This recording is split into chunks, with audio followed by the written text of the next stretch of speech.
When life throws you a curveball, how are you going to handle adversity?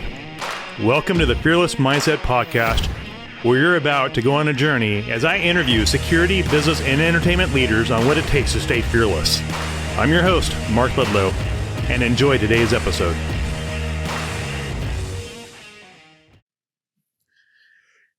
How y'all doing? Mark Ledlow here, the Fearless Mindset Podcast host, and today we have a special guest. And Tom joins us from Oklahoma. Tom Crawford is an Air Force veteran, served in security forces, and he is very passionate about the patriotism of our country. And he is launching Crawford Consulting Services. But I know the audience wants to know who Tom is. This is the whole idea of podcasting. And folks, before we get on Tom, we have an announcement to make. The next episode you're going to probably hear is the icon himself, Jack Carr. We'll be releasing Jack Carr's podcast sometime in the first week, 2 weeks of May. And we've spent 2 months trying to get a hold of Jack Carr, met him at the Optic Conference a couple years ago in Austin, Texas. So we're excited to have him, the Navy SEAL, the author himself, and if you guys follow the Amazon Prime hit show, The Terminalist, him and Chris Pratt have launched that together. But on the back end of that, we have Tom Crawford, an icon himself, Air Force veteran, security services. He's done some stuff. He's been around the world. And we want to know who Tom Crawford is. And I'm sure the audience is going to enjoy this episode. So stay tuned, kick back, get your mocha, get your coffee, and enjoy this episode. This will be fun. Trust me, and you won't want to take notes when Tom gets passionate about what he's passionate about. It's going to be, might be a couple pages of notes for you. So stand by, folks, and enjoy the conversation. Tom, we did it. We finally did it. We're here. That's taken long enough, Mark. Now, how are you going to put me in the same week or month or year as Jack Carr, right? I mean, my goodness. I can't believe I got him booked. I mean, I worked on him since a year ago after I met him. And in Instagram, he said, "Hey, just reach out to my booking agent." The guy's busy. You know, he's got that hit show on Amazon. He's got several books he's working on. You watch him on Instagram. He's skiing all over Utah and doing all this fun, crazy stuff and, blowing stuff up. Yeah. Thanks for being part of the alumni. You'll be the alumni of the Fearless Mindset Podcast guest alumni here really soon after this one. That'll work. I've seen a lot of big names come through, so sounds good. So, Tom, what makes you tick? I mean, you love serving our country, and tell the audience, what about the Air Force, your time with the Air Force, really do you have good memories of? Wow. First 2 years for sure, where I was stationed at a base that had a lot of training, a lot of exercising, and we just went. We really were hard chargers. That's where I heard the term "play hard, work hard," or "work hard, play hard," whichever way you want to go with that. So it was that first 2 years in England was pretty impressive, and just worked for some really passionate folks for security. The second 2 years, I was actually blessed to be able to be the unit trainer. So I was given that role pretty early on. And so I was like an E3 when I started training. And that was an eye-opener for me because I was really good at it. And I think I've even got a plaque. I think it's right over here. Do I still have that plaque? Thank you for all your help in adding character to many boring training sessions. And that's right on a plaque that I got from my second unit. So put it on there. Put it on the video again. I don't give away too many trade secrets.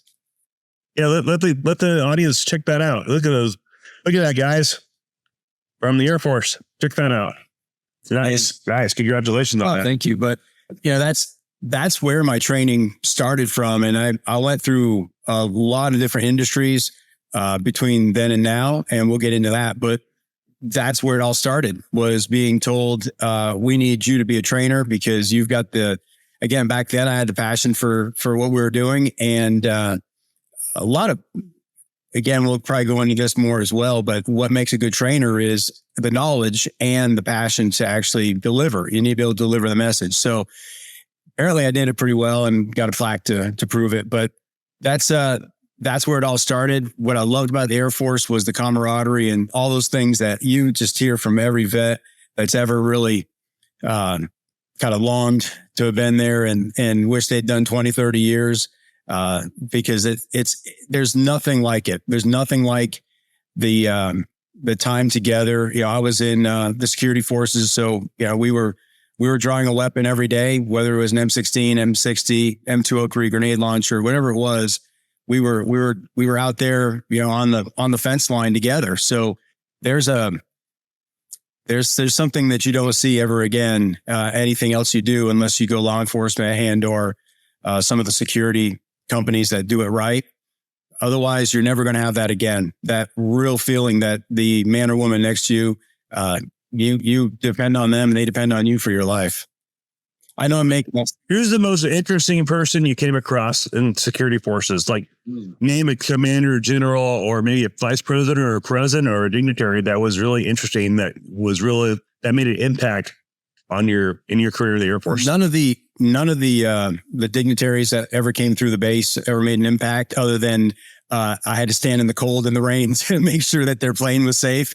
So I wouldn't say any of those, but when I first got to my base in England, and so I'm an 18-year-old right out of, I had gone to basic, then tech school, was at the same base in Lackland Air Force Base for security. Then I was able to go to advanced training with the Army at Fort Dix, New Jersey in the wintertime. So that was great. But then after that, I went to England, and one of the very first days, the security commander was, I believe, a full bird colonel. And he walked into the room, and he was just a commanding presence. Don't remember his name now. I just remember that he walked in the room, and there was a dozen of us new airmen sitting there. And he made a speech that was about as powerful as you're going to ever hear as an 18-year-old suddenly finding yourself overseas, protecting major assets, if you will. And he was very clear that we defeat the enemy at a distance. We don't defend them. We don't. We're gonna defeat the enemy outside of the wire. They're not going to get through our fence lines. And that he related a story that we had heard actually in security training at Lackland. We'd heard the same story that, and I don't think it's based on a true story. May have been, I doubt it. I think you would have heard about it, but it was basically went like this. Somebody breaks through the wire and it looks like they're holding a grenade. You need to be very careful because it could be a spray paint can, because you could have just a protester, right? Protesting our presence overseas. And so it was, but the way they presented it sounded a lot more impressive at the time. So I remember he was an imposing figure. And what was kind of neat was, I think because of him, we got all the good toys. We got the first fleet of, as far as I understand, I'm sure somebody could tell me that I was always told the incorrect information, but we got the first fleet of Humvees.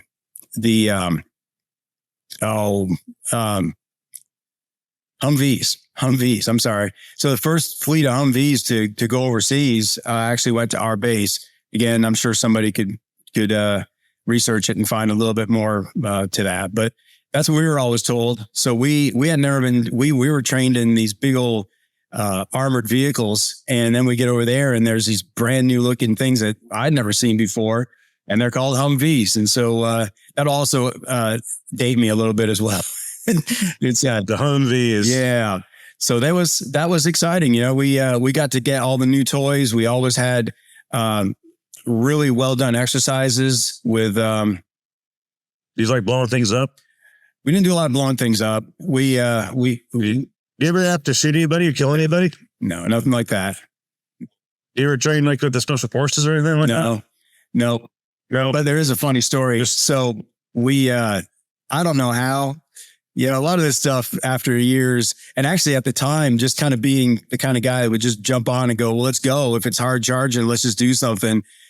Anyway, there was a group of us, probably about a dozen of us, that started training with the British the British, the RAF, to do jump school. And so we went to 2 or 3 classes of jump school, and I didn't think anything of it as far as I figured this has just been approved by somebody, until somebody at the highest level found out and was like, no, you can't just go get jump wings from an entire, even though we were stationed over there, you can't just go to their military and get jump wings. So we went to 2 or 3 classes before and so we never got to actually jump. That was, That sucks. but those are the kind of things we would find ourselves in. Right. So you did your Air Force tour, and you got out, and what rate did you get up to when you left the Air Force? E4. Okay. And then you got out of there, and then that helped build your foundation to you went and did some law enforcement stuff for a little bit, and that was fun for you. That's later on. So kind of sandwiched in between the military and law enforcement is the practically 17 years of retail, and most of that was in management. Now, Management, okay. what's kind of neat about that is, even though that's kind of a it's not as exciting as talking about military or law enforcement, but I got to tell you, to talk about people skills, that's what retail gave me, was people skills.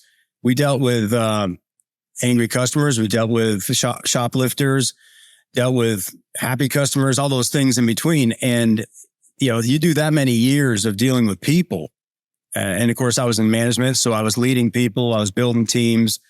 Again, talk about training. Again, that's where I did a ton of training. Also was nice in that time too, is I was given a lot of leeway from a lot of my managers, which was great, to do some things that were kind of outside of the box. So I came up with some programs. I did one particular safety program. I don't take it all on myself. I might have presented it to my team, but the team really owned it. And we went almost 2 years at 2 consecutive stores without any injuries. And it was hard to do. That was not normal. Let me put it that way. It was far beyond normal. So what it was, we just built a culture in the team of looking out for each other. If somebody's trying to get a box that's up too high and they could use a hand, and somebody else jumps in and helps them out. And newer folks that would come onto the team, the folks that had been there for a while would just talk safety. And a lot of things that you can get hurt on in a grocery store. You can slip, you can fall, you can get cut, you can get burned. There's all kinds of things. So just having that culture of safety was something that was again, I owe most of that to the team, because once they realized it's no fun to get hurt and they bought into it, then we were able to make it happen. Sorry, you're segueing from military to law enforcement, but 17 years in the middle, there's a big chunk. So you spent time managing people, learning the soft skills of just leadership, coaching, mentorship, all those things above, which is what you probably learned in the military as well, help you transition in those roles. And then you started developing your tool belt of where you're at now. And what have you taken in your experiences, military, retail, that has given you the passion for training, active shooter, all the stuff you're building on your website? What is the most thing you're most passionate about now as being a training company? Sure. There's so many different individual incidents or situations I've been in through the years that have kind of added up.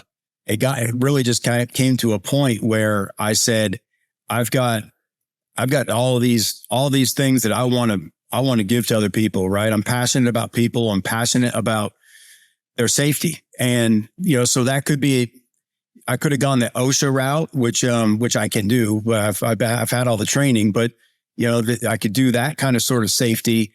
But to me, just looking in the news, there's no newspapers anymore, but just looking at your news feed every morning, right? I mean, my goodness, we don't even have to discuss that for very long, Mark, that it's an evil world out there. There's a lot of bad actors, and I just want to keep people safe. I want to give them everything they can have to see danger and either avoid it, which is the best case scenario, or defeat it.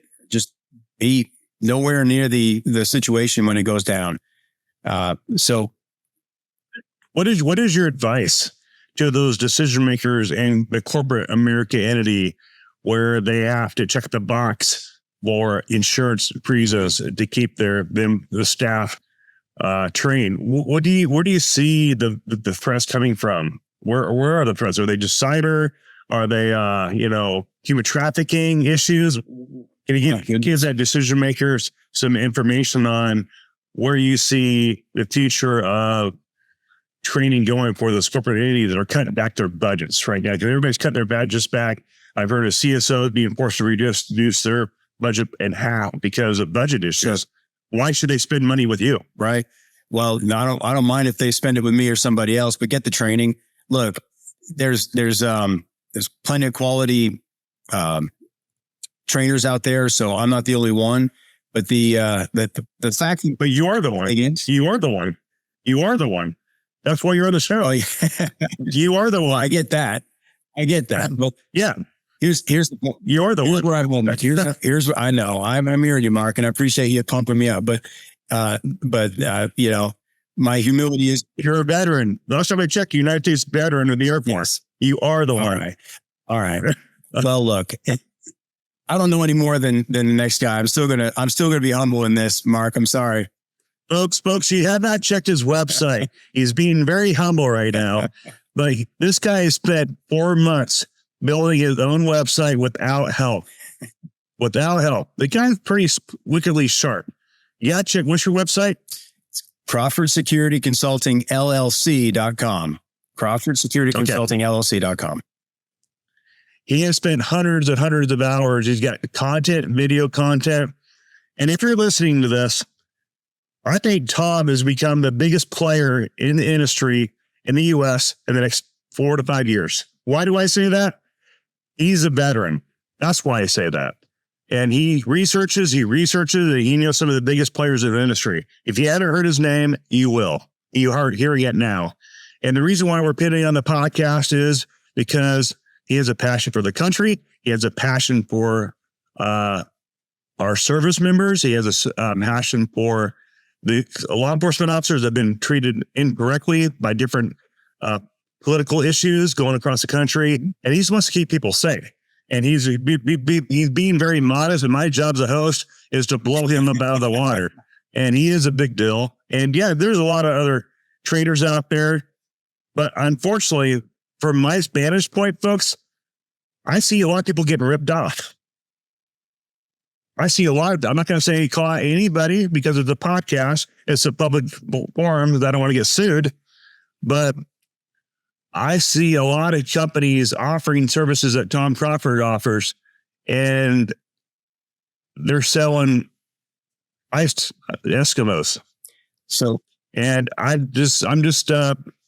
that's why Tom's on the show, because he's passionate. He's the real deal. And he's put a lot of time and energy and effort into this.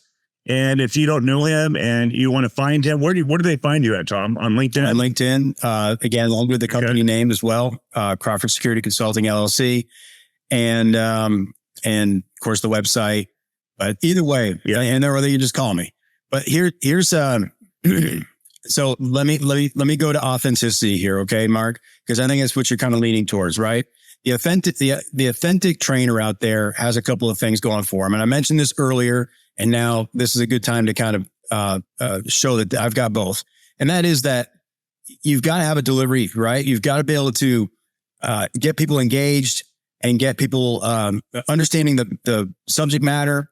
I see a lot of this, especially active shooter. Active shooter to me should be pretty straightforward. Now, it's important that we get in there and we understand each individual business or corporation, or even just a small group that has us in doing active shooter training. That goes for all of our training. If you're a trainer out there, please get in there and do a brief assessment of some sort with the people you're about to train. Know something about them, know something about their location, what they've got that they can use for advantages and disadvantages.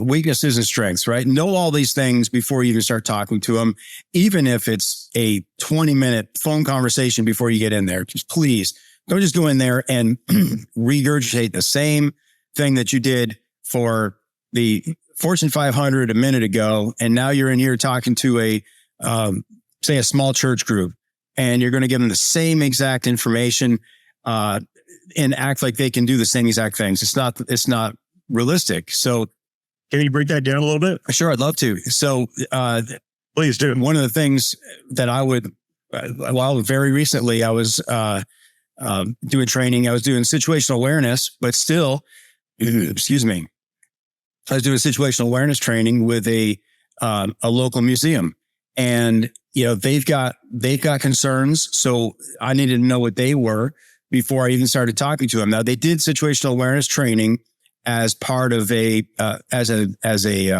a business. So in other words, it wasn't for their individual needs. Okay. It wasn't like an outside entity. It was as a group. They wanted to know how they could be more situationally aware in their workplace.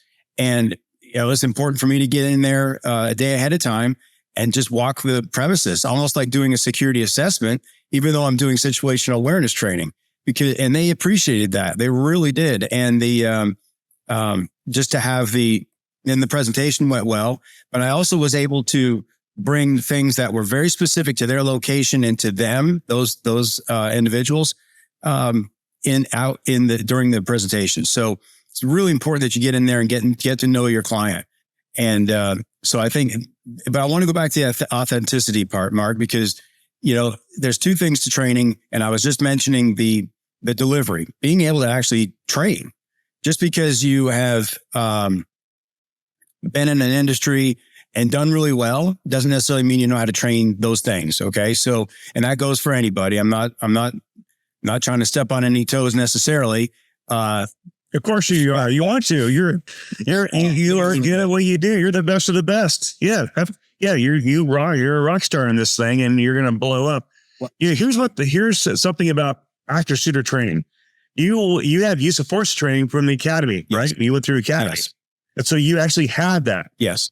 And that's something that you earned, that you went through yourself. So the folks listening to this, you say, well, where's his credibility? Well, I would say his credibility, Air Force, and go through police, sheriff academy. Police academy. And he has use of force academy. So that's applicable to showing those corporate entities and different organizations.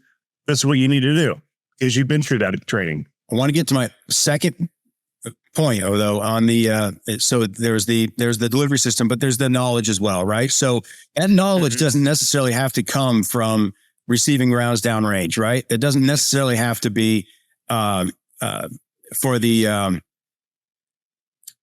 having been involved in an actual active shooter situation yourself. Okay. It can be through the research, but one of the things I do really well is I have reached out to industry leaders from day one. As a matter of fact, we should talk about how you and I were introduced in the first place. We'll get to that.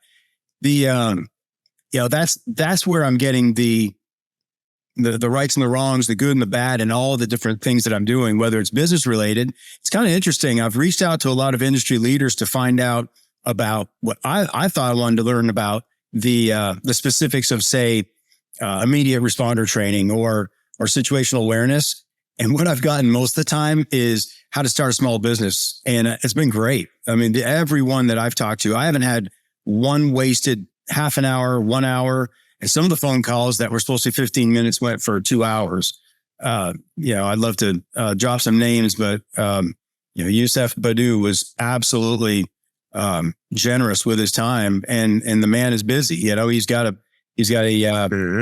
He's got a full-fledged business going on. And, actually, if I may, I would like to say that he's an example of somebody that I think he says for 15 years, he's been beating his head against the wall, trying to get the word out that situational awareness is a thing and it's something that people need to be listening to. And then, so now it's finally happening for him. I'm happy for him for that. But also he again, I asked him for 15 minutes of his time, and I think our conversation went an hour and a half. And even then he kept going, and somebody had something coming up. He's, He's a good guy. We just had him on the podcast, folks. The last episode we just released, we had 2 episodes with Yusuf, and great conversation. So shout out to Yusuf for coming on the show. I didn't know you'd had him on. And so yeah, just had him on. Distinguished between Yusuf and Jakar. A little pressure. Maybe I will start bragging. Well, that makes sense, Mark. And you would ask what it takes, what I would be telling the corporate decision makers. But I do want to, I just wanted to make sure that those 2 points were made, that your training should be coming from somebody that not only has either the experience or the knowledge, right? You want a good present, you want a good content, but you also need somebody that can present. And I know one of my it's definitely my catchphrase is no boring training sessions, in all capitals with a bunch of exclamation points. No boring training sessions. It's not fair to folks that are sitting there to have somebody simply reading off the screen or just babbling on about things that don't even matter. So no boring training sessions. That is my catchphrase. And I should have worn a big old t-shirt that said that, because that's my other one. My other one is, I just wanted to mention this one too. My other one is stay safe. That's my other catchphrase. I use it to end all my emails. And there's a reason I say stay safe, because in order to stay safe, it means you have to have gotten safe. In order to have gotten safe, you have to have done the things that would make you safe. So it means that you've done your research, you've done your training, you've done all those things you need to do to stay safe. So those are my 2 catchphrases. Now that I've said those, I don't have anything left. Oh, you empty now your knowledge, safe, your gas tank, you're out. No more intel, no more knowledge for the audience. What is the thing that you have learned since you got into the private security space? What things do you see that you would love to change and fix to make better? And what are things that kind of just inspire you? Yeah, the fact that there are a lot of training, either companies or individuals out there, and I'm always running across them on LinkedIn and certainly reaching out. And there's so many folks that are doing so many similar things, and they're all over. They're everywhere from California to New York, and from Chicago down to Atlanta. I mean, there's training of every sort. The good news for that is that for my heart and for my concern for people that they're getting the training, there's plenty of opportunity. There's plenty of folks you can reach out to and get that training from. I guess the only thing that I would say is a little bit of letdown is, and this is all on LinkedIn. This is simply the only forum that I'm on right now, but it's disconcerting when something goes on. It's always one of the terrible tragedies that we have. And then somebody will start a post of some sort saying, hey, this should have happened or that should have happened. And then you get 15 different voices going in, either arguing about it or touting what they sell. Okay. So you've got your people folks are going to be touting the fact that we needed more people there or better people there. And your IT folks are going to be saying, and your cyber folks are going to be saying, we should have seen this from a cyber standpoint, and all the different elements. And I'd love to see kind of a clearinghouse. It's just a place where, and I don't know what this looks like. I'm not even trying to come up with it myself, but I'm just saying that it's a little disconcerting when you've got all these different voices that have all these different, probably good ideas that really need to be brought together.